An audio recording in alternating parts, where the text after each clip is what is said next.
Good morning, YouTube. Welcome to North Carolina. Another, it looks like sunny day. We're going to be getting some rain later today, which brings up the topic of watering. When do you water? How do you water? We are looking right now at a hibiscus plant. So it has lovely blooms. If you've never seen a hibiscus, this is the one that I rescued from Lowe's or Home Depot. It was on markdown. Fertilized it this year. I didn't think it would survive the winter because it was looking horrible, like brown and everything, but it came back. But how do we know when to water? When our plants look like this, when they are drooping, they need water.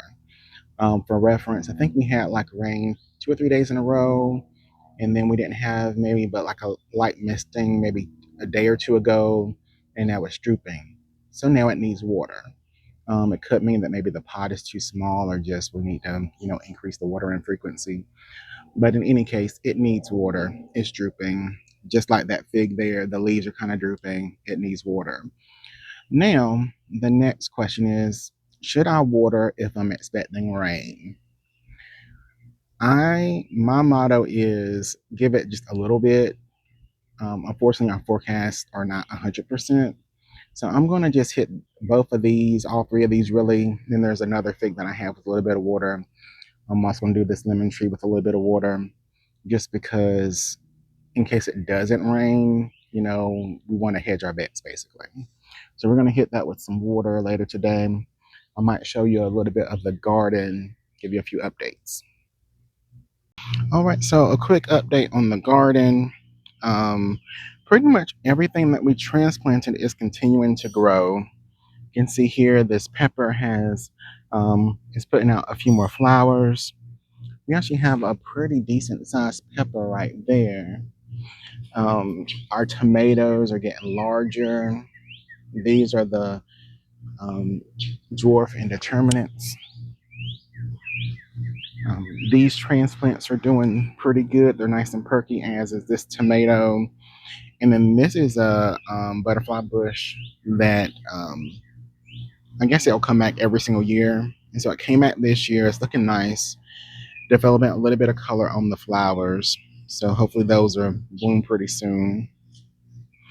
Planted some seeds back here. I think this is a growth from those seeds, but it just takes time. They might have gotten a little bit too dry. I might have to come back and reseed some more. This is that squash plant that I planted. And this is actually a volunteer tomato, another volunteer tomato, and another volunteer tomato. And then these are the two that I transplanted. So you can see the difference between starting them indoors a little bit earlier and growing them from, seed outside. Like I said, those are volunteers. But there's a whole lot more progress on these transplants. Like I said, I'm gonna have to stake those up pretty soon. But this basil is doing pretty well. This chamomile is looking pretty good. These flowers that I transplanted are looking pretty good. And again, these marigolds are looking pretty good. Let's see if I can find the squash. The squash is starting to vine out a little bit. I'm gonna have to try to get that to grow up this trellis. And then our other squash plant is putting on a little bit of size as well. They'll probably get a little bit more vigorous as the weather heats up. This tomato is getting pretty large. I don't know what's going on with these scallions. Some are looking pretty good. Some are turning yellow.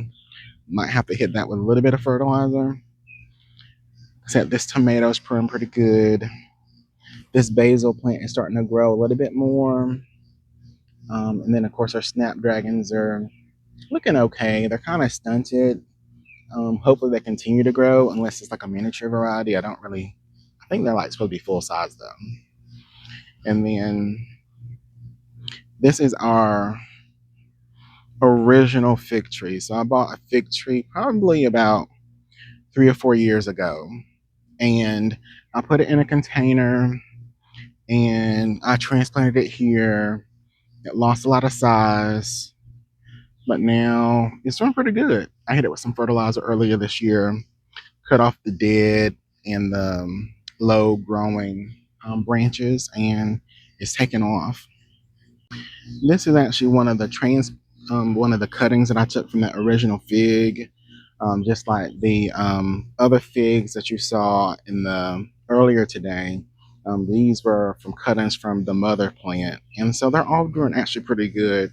Surprisingly easy to get a cut in from a fig and grow it. So this is one that probably needs to be upsized into a different pot or put into the ground. So we'll probably do that in a little bit of time.